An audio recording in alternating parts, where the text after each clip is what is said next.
Salut à tous, c'est JMent à Buenos Aires. Je vous retrouve pour faire un petit point sur ma colonie de Crématogaster Celerata. Alors, vous avez pu voir la reine pour la première fois dans ma vidéo numéro 2 et j'ai ensuite fait avec mon pote Jérémy un point sur la colonie dans la vidéo numéro 7. Aujourd'hui, je vais vous parler de la diapause et de l'alimentation pour cette espèce.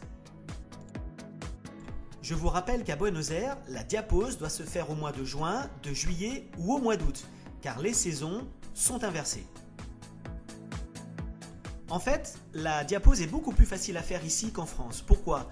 Parce que la température va descendre en dessous de 10 degrés, et encore les matins, seulement un mois. Donc, vous l'avez compris, il suffit de placer toutes vos colonies dans une pièce non chauffée de votre appartement, et comme ça, la diapause se fera à température ambiante. Sachant qu'à Buenos Aires, dans une pièce non chauffée, la température au plus froid de l'hiver va descendre aux alentours de 15 degrés. Pour la nourriture, c'est très facile. Elle mange quasiment de tout. Miel haut, classique, grenadine haut, des petits morceaux de jambon, des petits morceaux de poulet, beaucoup d'insectes et aussi des petits gâteaux secs. Attention, des gâteaux non salés car le sel peut être très nocif pour les colonies.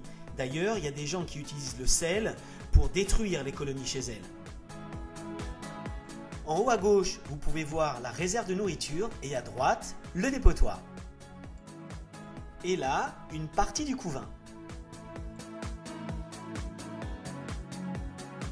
Juste pour rappel, cette fourmilière, c'est moi qui l'ai fabriquée.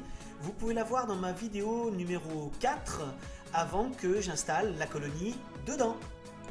Elle a bien vieilli, mais si aujourd'hui j'avais à la refaire, je mettrais 2 arrivées de chasse à l'opposé pour une meilleure circulation de l'air.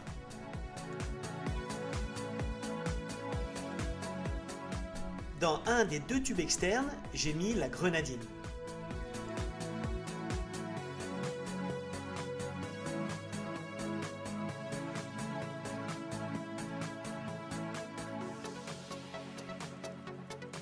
Depuis la mi-septembre, Lisa s'est remise à pondre et d'ailleurs ça s'accélère.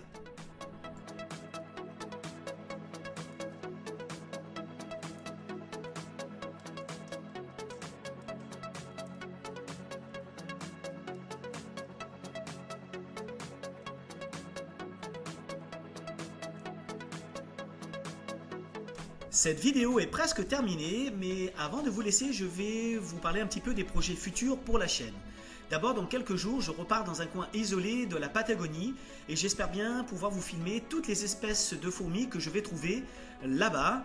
Ensuite, il y a quelques jours, j'ai trouvé un nombre incroyable de Gyn Acromyrmex landi, c'est une fourmi champignoniste. Donc je vous ai fait des images. Et le gros projet pour la chaîne, c'est de repartir aux chutes d'Iguaçu, au nord de l'Argentine, à la frontière de l'Argentine et du Brésil. Et là, on peut trouver la Dinoponera, la plus grosse fourmi du monde, que mon pote Jérémy avait réussi à filmer dans la vidéo numéro 7. Et j'espère bien vous ramener des images, voire même un spécimen. Voilà, c'était JMent à Buenos Aires. À très bientôt. Ciao, ciao.